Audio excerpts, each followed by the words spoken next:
Alright guys, I'm back with my review of this week's episode of American Horror Story Asylum, Episode 6, The Origins of Monstrosity. And this was a pretty good episode. It starts off, and I think we actually got a new intro this week too, but it starts off in the present day. And Bloodyface calls 911.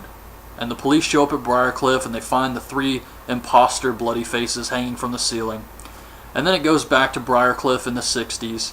And this little girl gets dropped off at the asylum. Her name is Jenny. And her mom tells Sister Jude that she wants her to take her in at the asylum. And Sister Jude says, we don't have a children's ward. And the girl's probably 9 or something like that. And the mom tells Sister Jude that she thinks she killed her best friend, this other girl named Josie.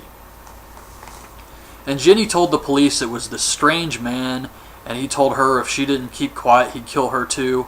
But the mom, when she was cleaning Jenny's clothes, found a piece of hair from the dead girl. Kind of like a trophy, I guess.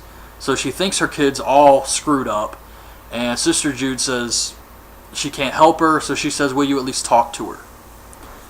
Then we see Lena Winters, who is still a prisoner of Bloodyface, except she's sleeping and he's got her room set up like it was at her house. So she wakes up and she I guess she thinks maybe it was all a dream, and she hears someone cooking her breakfast. Is it her girlfriend, or is it Bloodyface with the teeth sewn into the mask?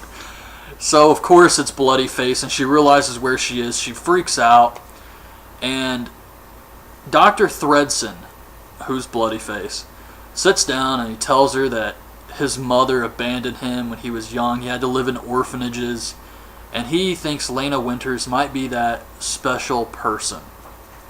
And then we get a flashback to him growing up, how he became Bloodyface. He was in medical school, he saw this cadaver, and it reminded him of his mother. So after school he went and tried to touch its skin, but it was cold. So he realized he had to start killing women and get fresh victims so that the skin would be warm. He's obsessed with skin.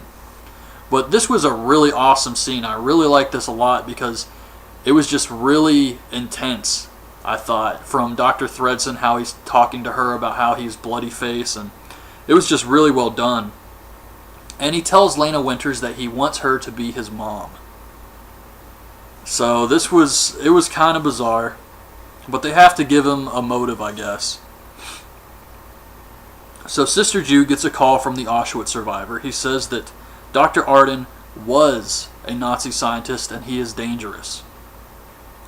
Jenny's mom leaves her at the asylum with Sister Jude. She just takes off and leaves her there. And then we see the head priest who goes to see Shelley. And Shelley is all screwed up. She's deformed and everything, and the priest has to kill her. So I was kind of disappointed by this. I felt like they should have done a little bit more with Shelley. I mean, he just goes and sees her and she doesn't say anything. He just kind of kills her. It would be hard to explain that because he choked her, and I don't know. It was a little disappointing for me the way they killed her off. But then he has a flashback, and it's from 1962 when he took over the asylum and he first met Dr. Arden. And Dr. Arden convinces him to let him stay on at the asylum because he's got this important research that's going to prevent future diseases, and he needs a way to continue his research, and the head priest buys into all of this, and that's why Dr. Arden still has a job. So after he kills Shelley, he goes to see Dr. Arden. He calls him a monster, and Dr. Arden shows him what he's been working on, and he's got another victim who's all deformed and stuff. And apparently he's got this thing he's injecting them with that's like a combination of syphilis and tuberculosis. And what it does is it allows the victims to be able to withstand radiation from a nuclear attack. But they look like that. So I don't know, I guess it's not perfected yet or something, but I do see at some point in this series Dr. Arden being injected with this stuff. But anyways, he says that if the priest wants to shine a light on this, then it's going to expose other things in Briarcliff. So he's kind of threatening him. Sister Eunice is cooking with Jenny and tells her that she is the devil and her friend Josie deserve to die. She also says there is no God. That's kind of ironic, I guess. Why would you say you're the devil and then say there's no God? It didn't really make sense. But so we see the head priest tell Sister Jude that she has to leave Briarcliff. He's sending her somewhere else. Sister Eunice goes to see Sister Jude and says Jenny's mom picked her up, and she finds out that Sister Jude is going to leave Briarcliff, but she's happy because she's the devil. She wants Sister Jude gone. Kit calls Dr. Thredson, and he knows he lied to him. He knows he set him up with that confession tape, and he wants to know why he has him in prison when he promised that if he confessed on tape, he could stay in the asylum. And Dr. Thredson tries to say, oh, you were just admitting your guilt, you know you committed the murders. And then he comes back and he finds out Lena Winters tried to escape while he was on the phone with Kit. And he gets pissed off. He puts the bloody face mask on. He's like, I thought you were different. And he plans to kill her like the others, but then she starts to act like his mother. And it was very Jason Voorhees trying to trick him. So Sister Eunice is in Sister Jude's office, and she gets a call from the Auschwitz survivor. And she pretends that she's Sister Jude, and she goes to meet this man. And she attacks him.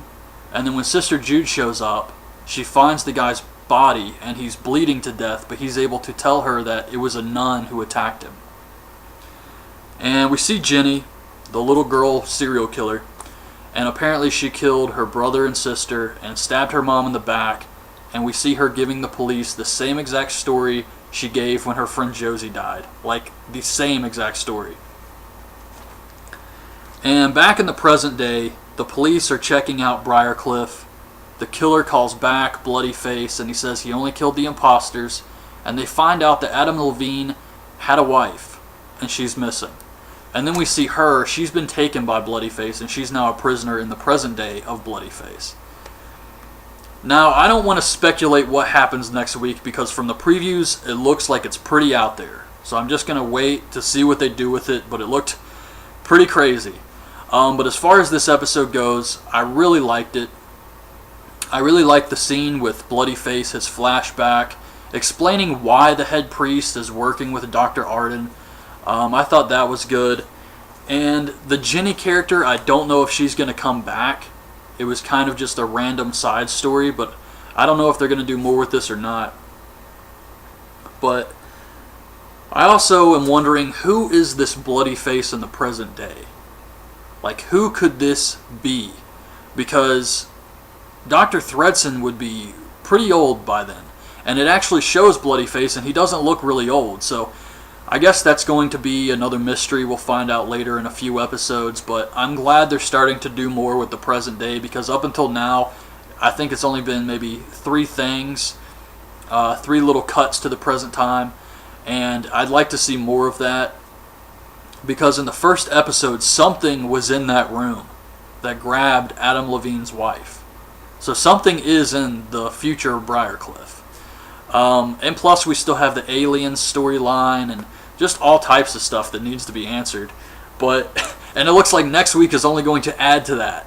So overall, it was a really enjoyable episode. And it looks like Sister Eunice and Dr. Arden are going to be working together now. She tells him to follow her lead, to trust him, and she'll make sure everything's okay. But then she's also possessed by the devil. So it's all over the place right now, but it's really entertaining. So I'm looking forward to next week's episode a lot. Anyways, that's my review of this week's show. Hope you guys liked the video. Leave your thoughts on this week's episode in the comments, and thanks for watching.